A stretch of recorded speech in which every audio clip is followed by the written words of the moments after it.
Today on Forbes, the collapse of Lugano Diamonds and how it tarnished Compass Diversified. The diamond was a pear-shaped 6.43-carat fancy, intense blue, internally flawless stone set in a ring and worth nearly $11 million. In a July lawsuit, New York City-based Scarselli Diamonds says it sent the rock to a Lugano Diamonds salon in Miami in January 2025, but only after it had done months of due diligence on Lugano, completed 14 other consignment transactions worth $44 million with them, and received confirmation that Lloyd's of London would cover its value if anything went wrong. When Scarselli shipped the diamond to Lugano CEO Mordecai Modi Furter on January 28, 2025, it allegedly was to show a potential buyer in Miami, then return upon demand. So it was a surprise in late February when Scarselli asked Lugano to return that diamond and several other consigned pieces in time for the Hong Kong jewelry show in March, and everything was returned except for the blue diamond. Furter allegedly responded over WhatsApp, quote, "Still working on this one."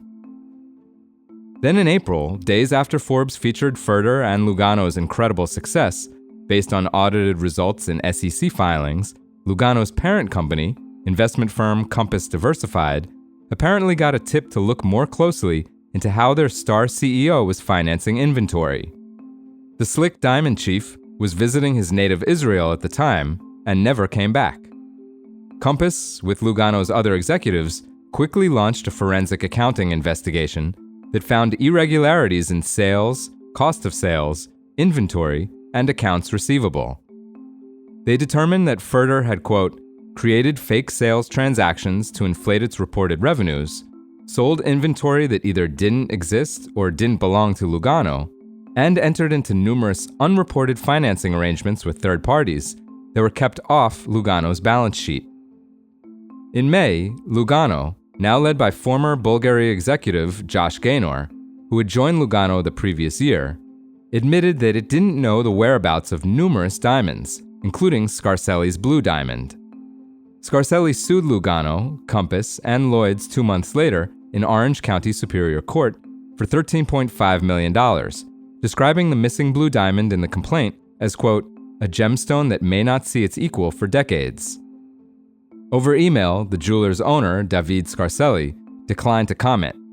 He is one of 24 diamond investors who claim Lugano owes them $1.5 million or more. In its lawsuit against Furter, Lugano, which shuttered showrooms in London, Connecticut, and Washington, D.C., but still operates 6 others, as well as a traveling equestrian boutique, accused the former CEO of stealing the blue diamond. Lugano filed Chapter 11 bankruptcy protection in November. In mid-January, it was sold to a division of retail liquidation specialists, Gordon Brothers. While there are many losers from the alleged fraud at Lugano, the biggest of all is Compass Diversified, a publicly traded investment firm, commonly referred to by its ticker symbol, CODI, that owns controlling stakes in middle-market companies like canned heat maker Sterno Products.